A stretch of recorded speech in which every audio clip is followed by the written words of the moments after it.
this rather snappy, won't you? I have some very heavy thinking to do before 10 o'clock.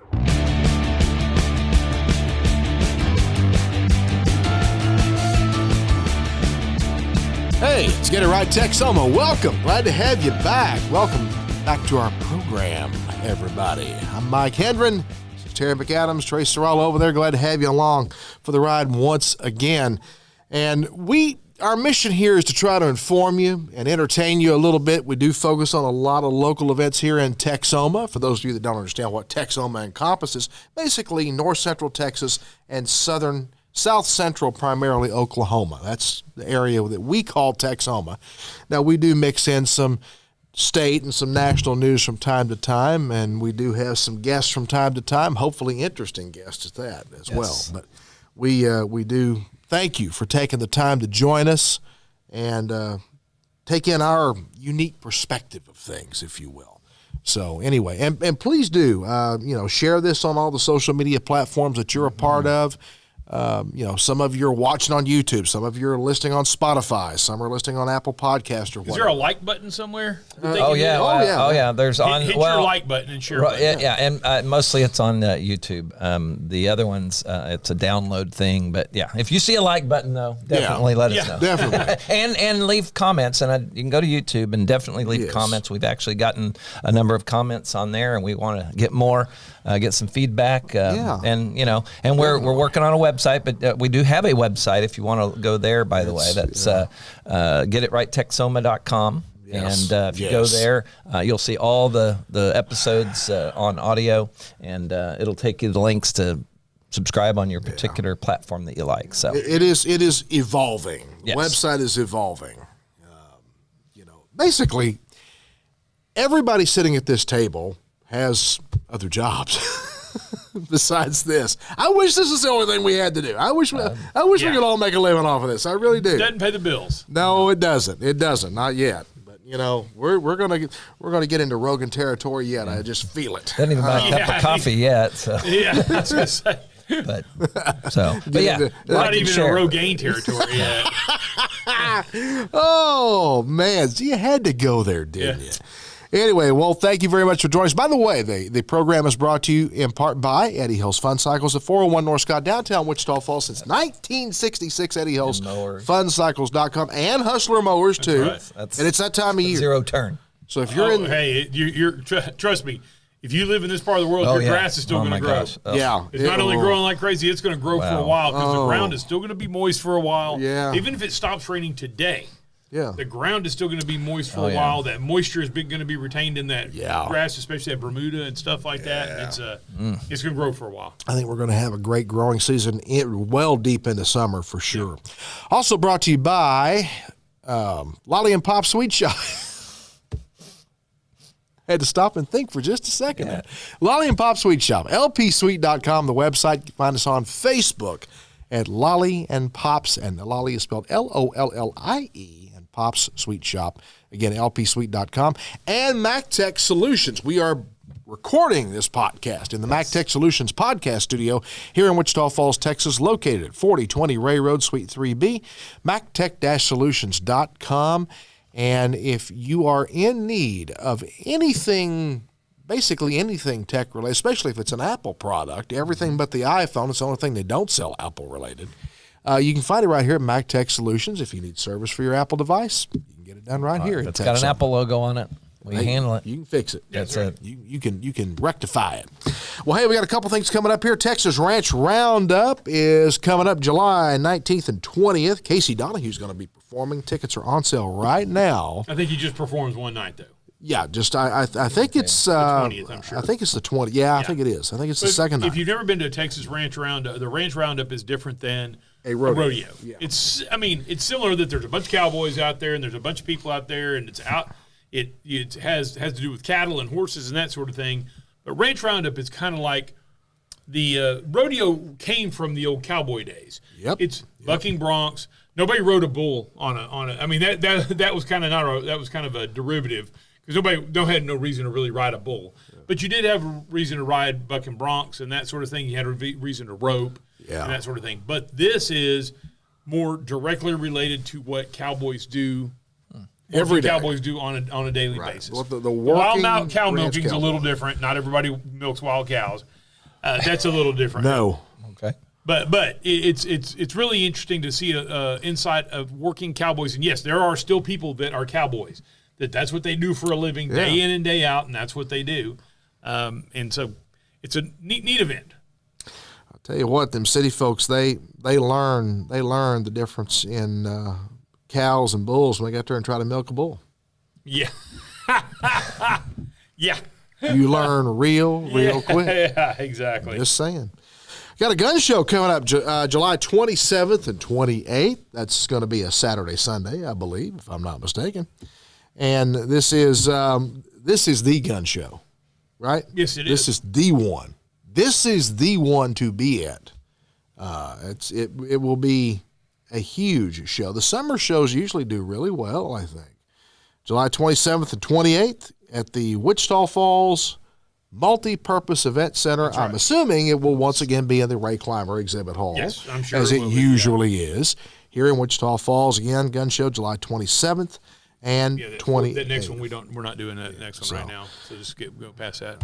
So we're going. Okay, so we're. So the gun show, and there's more to guns. There's more to the gun show than just guns, by the way. Oh yeah, there are. There's a lot more there. They try to have something there to appeal to everybody. I mean, it is guns and knives and that sort of thing, but there's a lot of hunting equipment, outdoor lifestyle equipment, and then there's a lot of crafts and food items and that sort of thing. I'd say it's 85-15. 85% guns, knives, and then the other 15% is kind of made up of all the other stuff that goes with it. That's probably about what it is, male to female. Probably. Trying to get more ladies in there to. Actually, I'll tell you what, guys. When you look at who's purchasing firearms, and this has been consistent for several years now, the fastest growing demographic in terms of purchasing firearms is women. Yeah. Good. That's the fastest growing demographic. Well, that is true, but there's two sides to that coin. It's almost like, yes, it is the fastest growing, but when you are already a very small demographic, you have a lot. It doesn't take much to grow faster. Right. In other words, it is impressive, but what I'm saying is if you already have, let's just do this for instance. Yeah. If you already have 10 people and you have 2 people and the 10 buys one thing and the 2 buy 2, they only bought one more thing. You still have a lot less people, but they doubled their. They did. Right. But in percentages, is. But comparatively speaking, there was a time when it was unusual for women to walk into a gun shop or walk into a gun show like this one coming up in July and purchase a firearm. It was kind of an unusual thing, particularly a handgun. Today, not so much so. And if you talk to almost any gun shop owner in our area, they will tell you they've seen more female buyers in probably the last 6 to 10 years than they saw if they've been in the business a while than they saw in the previous 20 before that. So it is definitely there was a guy number. That my dad told when my dad was alive and was working in the elevator industry. There was a guy out of Dallas that worked in the elevator industry that was up there doing some work, and somehow it came up that my mother shot, and that guy said, "You taught your wife how to shoot?" And my dad said, "Yeah." And the guy said, "You're crazy. No way I'm teaching my wife how to shoot." Oh, my gosh. No. That guy might have a reason not to. I don't know. Well, a properly trained lady, if she's properly trained, that is the great equalizer in a case where a man would possibly attack someone. Oh, it's a great equalizer for anybody. But in particular, though. Yeah, because not every woman walking around is Kayla Harrison MMA great, I mean, it's one of those. No. But it is a great equalizer with anybody. Unless they were transgender. I mean, yeah. It's. Then you got. What's the old saying? That God made created all men equal. God created man. Samuel Colt made them equal. There you go. Yeah. I knew there was an old saying. All right. Well, we got a few news items we want to touch on here. A couple of local things going on here. So, Dexter School has announced that they are, in fact, officially closing their doors. They are liquidating all of their assets. They opened in 2018 downtown in Big Blue. And then they moved to a former church on Speedway, Taft and Speedway in that area, across from the Forum. A few years ago, and now they're closing their doors. I think they probably tried to run too hard, too fast. That is, they were offering an alternative school. Which is hard to do to begin with. It's hard to do, and it's expensive and that sort of thing. But I think they were kind of relying on public funds coming through, and I know they were. I mean, one of the guys, the Michael or whatever, was on our radio show one time, and basically that's what they were doing. I mean, they were trying to rely on public funds. And there's a lot of stories out there. Whether I don't think there's vouchers specifically, right? Exactly. That's what they were hoping for, the voucher program. Basically tax money to help pay for the private school. And they, it's one of those deals. There's stories out there that said that some people really liked the school, some people thought it was full of empty promises. Who knows? I don't think there's any stories out there of like improprieties or anything like that. So let's make sure that that's off the table. I've never heard that. So anyhow, I think it's just one of those. It was a concept, and it got a little momentum at the beginning, and it's kind of petered out for one reason. Well, and I think a lot of this is probably what's plagued them. Probably they're also, to some degree, they've got to be a victim of the economy. Let's be realistic about the economy. We've seen record inflation in the last 4 years. We have seen the cost of everything increase. When you're asking families to enroll their children in a private school education and pay a tuition, that factors into your budget. And we live in an area here where, there's some folks that make some really good money, but probably not that many that are looking for a private school education. And it costs. It's expensive. I mean, guys, it costs money. I mean, look at our public schools. Look at the budgets they have. Look at what it costs to run a public school. A private school is no different. You still got to pay teachers. You've got to have insurance. You've got to pay for buildings. You got utilities. You've got upkeep, maintenance. All of the stuff that goes with any public school expenditure is going to go with a private school too. You're going to have the same kind of stuff. It is less expensive to run a private school, though. It's still, you have a lot of your fixed expenses. But private schools don't have to take special needs kids that have where you have a lot of money going towards assets going towards one student. That happens. They don't have to take kids that are discipline problems and that sort of thing. So it's one of those deals. I think Dexter School opened at the right time because I believe that Notre Dame closed pretty close to around that time, and Notre Dame was a private school that had been in Wichita Falls for a long period of time. There was, and I think that overlap. I don't think there was a lot of overlap. I think it was pretty close to that time. And so that was probably the right time. Who knows? Anyhow, just wanted to inform people that Dexter School, they kind of made a splash and lasted for a little while, but that's kind of petered out. So I was surprised when I heard they were moving, honestly, because I had actually been to Big Blue when they were doing their build-out up there. And I'm looking around the construction up there and seeing what looks like a lot of money. There was a lot of money put in that, no doubt. And then then the church, the old Fane Presbyterian Church, is where they ended up. But now I did see they also had the high school or something over here in the where Fuzzy's Taco and all that. The little they had a separate campus over there for the high school kids. Right. So that's got to be pretty expensive. But and I talked to Michael. I think he had a great great idea. But it's just like any other business. It is a business, it's very dependent upon. I think, like you pointed out, the economy. When you're having to make a choice, and like we're not going to be able to do that this year. We're going to go to the free school, quote free school. It's not free, but the one that doesn't come out of my pocket, and then as you pointed out too, Trey, is that I know he was hoping, really pushing for the voucher program, and that clearly was in their business plan. I imagine that was part of the business plan. And I've got doubts how that's going to move forward in the next legislative session. Brett Hagenbu won the GOP runoff against Jay Scarborough for the Texas State Senate seat District 30. That's our district here. Yes, he's going to face Democrat Dale Fry. I think we know how that's going to go. Hagenbu had endorsements from former President Trump, Governor Greg Abbott, Lieutenant Governor Dan Patrick, and a slew of other officials. And as we have reported before, he raised over $1.6 million in donations, including $750,000 that came from Lieutenant Governor Patrick, which I got to question that a little bit. And I think we talked about this a couple of shows back. You're getting a $750,000 donation from the Lieutenant Governor of the state, who is the head of the Senate, by the way. He is the head of the Senate. Yeah, I thought that was a little strange, and then there's a little bit of there was a little bit of a cloud over this because there was an assumption or a accusation that Hagenbu does not actually live in Senate District 30.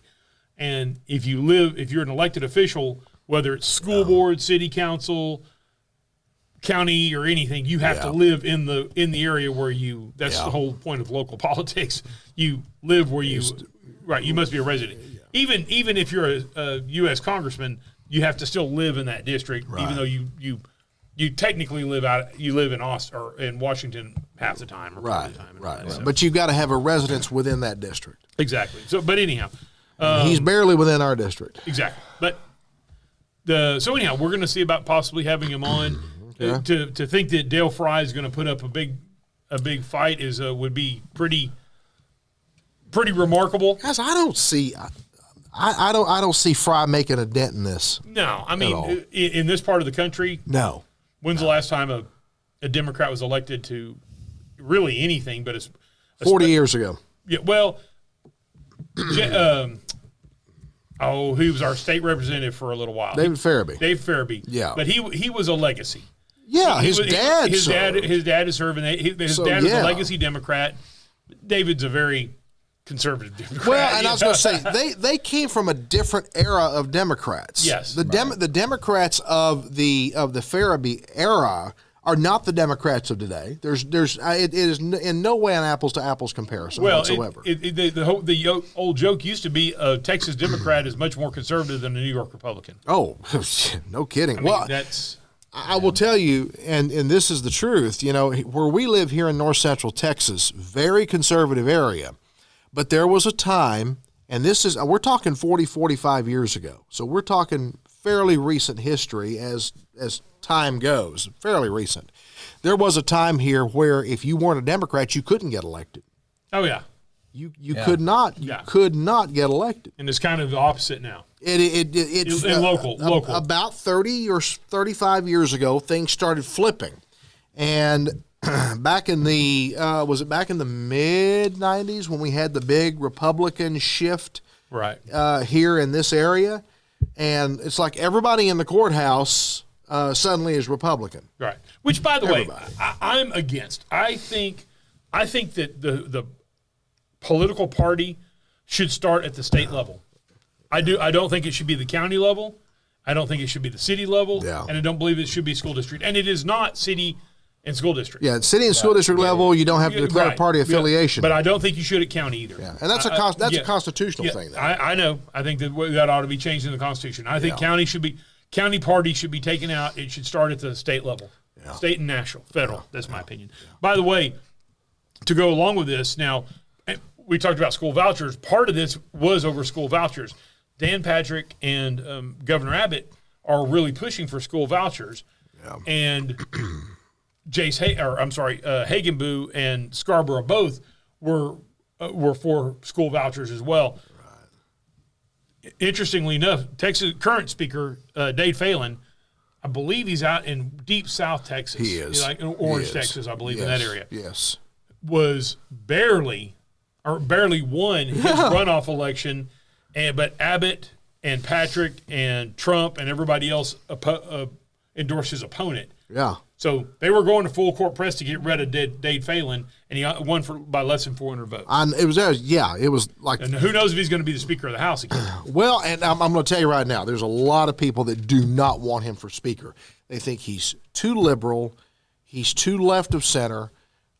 He's not the voice we need. He's not liberal. Anybody who calls him liberal is an idiot. He's not liberal. I'm just telling you what the feeling is. I know, but people need to back up a little bit with throwing these things on. Because just because somebody has a different opinion than you doesn't mean that they're liberal or conservative or something like that. I agree. He's much more moderate than a hardline. And that's probably a better word to describe him. But he's not liberal at all. He's a left of center moderate Republican. He's a moderate Republican. I don't know if he's even left of center, but he's left of. The problem is the extremes have gotten so extreme on both sides that, quite frankly, most people are moderates in this country. Most people, and what I would consider moderates, and to the left or a little bit to the right or a little bit to the left. And I think that most people in this country, the majority, not most, the majority of the people, which means over 50%, are to the right or moderate and slightly to the right right now. I will tell you what, what would make the biggest difference in the political landscape in this country? Everywhere. I mean, across the board. I don't think, California, New York, Texas, doesn't matter. What would make the greatest difference across the board? If you're in government, get the hell out of our lives. Get out of our lives. Stop. I'll give you a great point here. I saw a story last night. There are new regulations that the EPA is throwing down starting in 2025 with regard to air conditioning systems.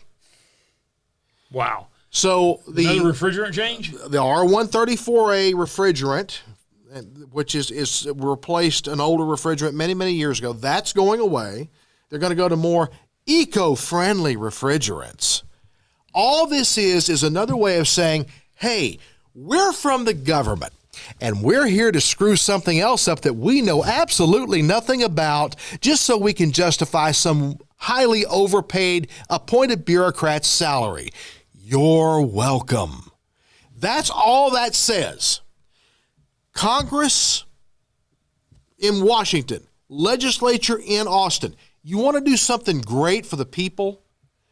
Get out of our lives. Get rid of these damn 3-letter agencies and 4-letter agencies with these appointed bureaucrats that sit around and do nothing but make de facto law all the time that we have heaped upon us, and you do nothing about it. Well, what they need to do is they need to come up with a system where if a 3-letter agency, I mean, look, some of these, you have to have some of these agencies that do certain things in the government, but it could be that if they come up with a new bill or a new rule, that it has to go back through Congress to be ratified.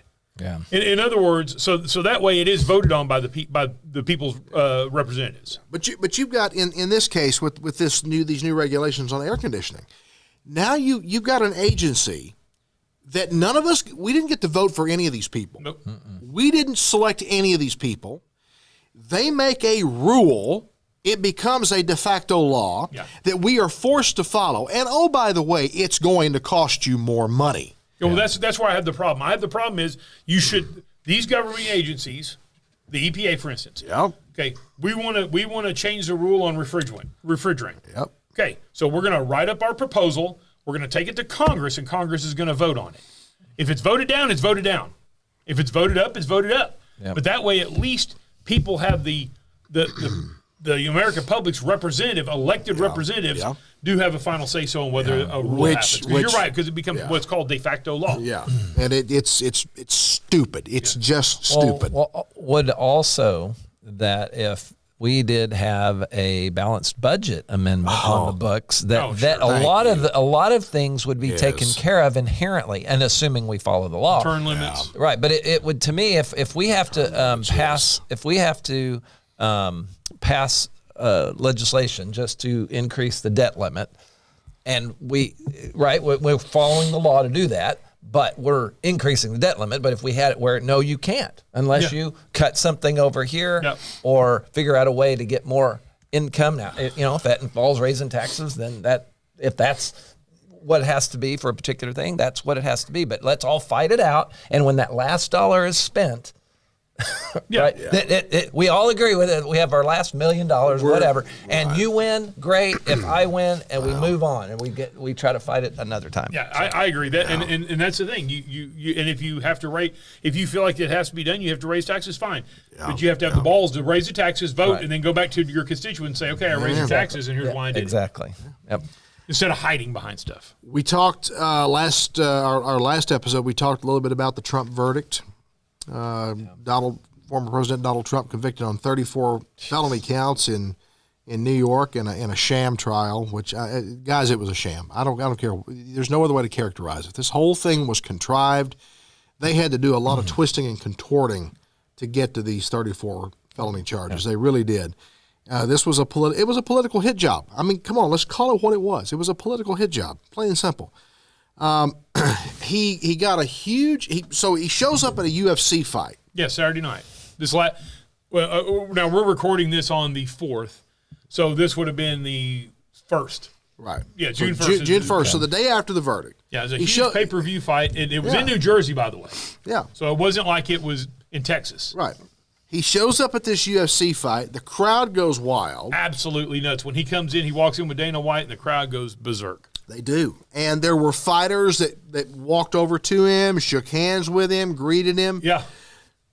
Oh, by the way, multicolors of people as well. Yeah. It wasn't like a whole bunch of redneck white people exactly. with stars and bars tattooed on their arms that were going doing this.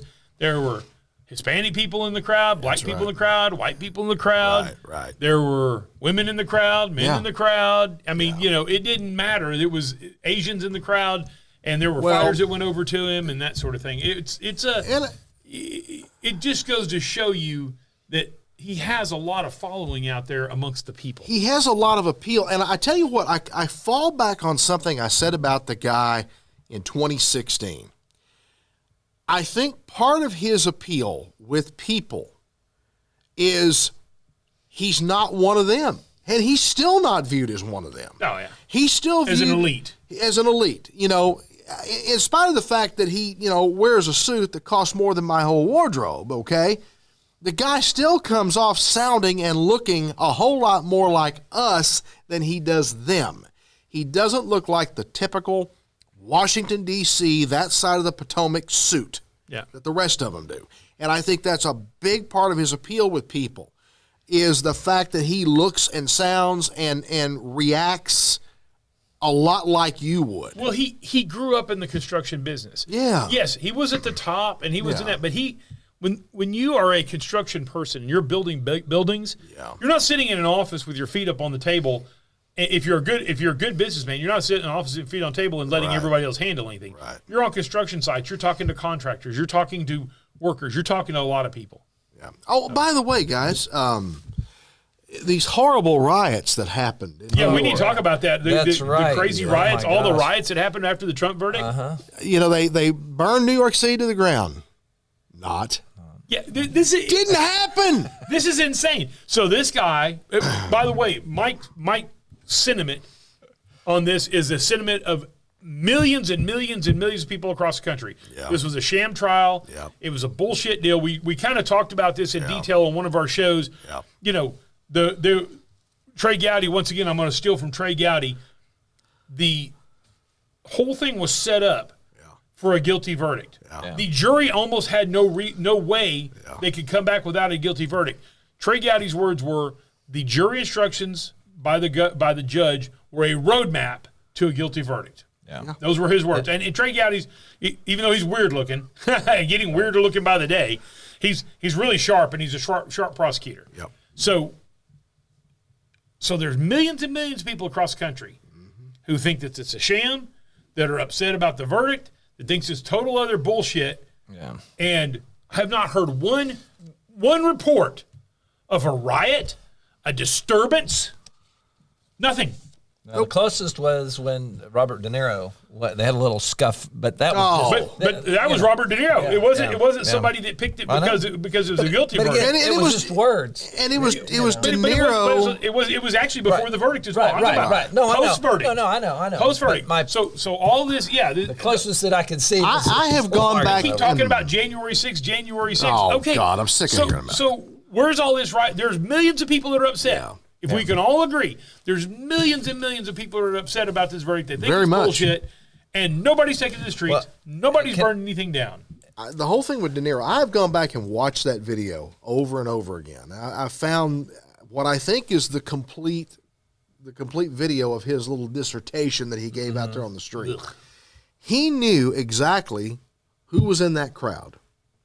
he was deliberately, I believe, trying to incite them to do something. Yeah. He must have had a lot of security with him because I think the guy's a pussy. He's not. I don't think Robert De Niro's a tough guy on this. The guy's like this tall and an old man. Yeah. You know, and those guys, you get those dudes that it's like, okay, you're a badass in the movies. Yeah. Yeah. But you ain't a real fighter. I've never heard about you training jujitsu. No. And never heard about you doing this, that, and the other. I will tell you who does train jujitsu. You probably wouldn't want to. Two guys that you probably wouldn't want to tangle with because they've been doing it a long time. One is Sean Hannity. He's a Brazilian black belt, jiu-jitsu black belt, and Ed O'Neill. You know, I've read about Ed O'Neill. The guy from Married with Children? Yeah. Yeah, you probably don't want to tangle. Those are two actors you probably don't really want to tangle with. But you know these guys that are fake tough guys just because they do it in the movies. Yeah, they're not really hitting people in the movies, folks. They're not really kicking the crap out of you. And I don't think Ed O'Neill's a small guy either. No, he's a pretty good-sized dude. Yeah. Well, I don't know for sure, but I think Keanu Reeves probably, with all the movies and his physical aspect of what he does. He's such a nice guy, though. Well, look, and guys, let's face it. All Chuck Norris would have to do is just look at the There dude. you go. And he would just explode. Yeah, Chuck Norris is a for real guy. Yeah, he's quite a bit older now, but still, the point is, you get these guys, these Joe Pesci's, these Robert De Niro's, and that sort of stuff, and they play these. I'm a tough guy. You walk up and they're like a midget. Yeah. You know, he's like, hey, relax, dude. You're gonna and you're old. Yeah. Relax. Well, in Texas in the summer, when Chuck Norris goes outside, he doesn't sweat. The sun cools down for him. There you go. Yeah. And I got to point out something here. None of us had Trump as our first choice, right? No. Right? Okay. No. And have you ever worn a MAGA hat?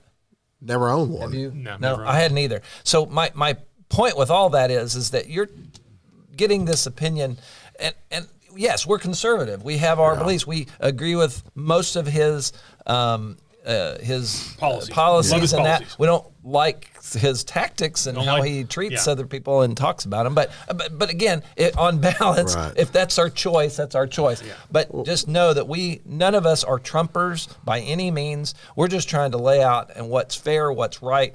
And no, is he hurting financially? Yeah, some, but he's not going to change his lifestyle. Well, he'll still be able to put cheese on his Whopper. Oh yeah, of course he will. Yeah, of course he will. Yeah, even though he's lost millions and millions, when you have millions and millions to lose. Yeah. And I'm not saying it, but it's not fair. The whole point is it's not right. No, it's not. And what's right is right, and what's wrong is wrong. Exactly. If this was happening to Joe Biden under the same circumstances or whomever, I would be the same way. And the media's handling would be completely different. And if it was any other candidate, they couldn't afford to fight it. Yes, that's true. They would not be able to be, and they would just disappear.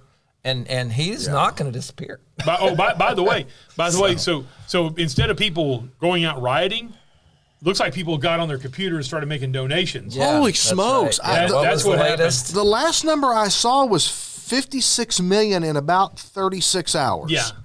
After the verdict. Yeah. And these were mostly small donations. So these were individuals that were going online and donating $50, $100, $20, whatever they could afford. These were small donations. They shattered their fundraising records previously. It actually crashed the website. Yeah. And it got for a time. Overwhelmed. Yeah. So 141 million in May. Just holy smokes! And he earned half that, a little less than half, or a little more than half that in April. So anyway, wow. I honestly, here's the thing. I honestly believe that people just had a complete ass full of this. Oh yeah, and are going, look, this is wrong. Well, guys, what's right is right, and what's wrong is wrong. At the end of the day, if you're looking for the perfect man or woman to serve, you're not going to find them. Okay. All right, Jesus is not running for office. Okay, only perfect guy that ever lived, and I'm off the table too. So yeah, so you know, for office. Guys, you're not going to find an A1 perfect person to run. No. Every single one of them is going to have flaws. Now, I think it's really easy though to make the argument right now that Trump is the guy who's less flawed than the other guy. Oh, okay. By a country mile. Yeah, that's not even close. It ain't even close. So we're going to wrap it up here, guys. Thank you so much for joining us for this episode of Get It Right Texoma. Again, brought to you by Eddie Hills Fun Cycles, 401 North Scott in downtown Wichita Falls, EddieHillsFunCycles.com, the website, MacTech Solutions, 4020 Ray Road, Wichita Falls, MacTech-Solutions.com, and Lolly and Pop's Sweet Shop, LPSweet.com, on Facebook at Lolly and Pop's Sweet Shop. Take care of yourselves. Be sure to like and share this and comment. We want to hear from you. Until next time, ladies and gentlemen, we will see you now.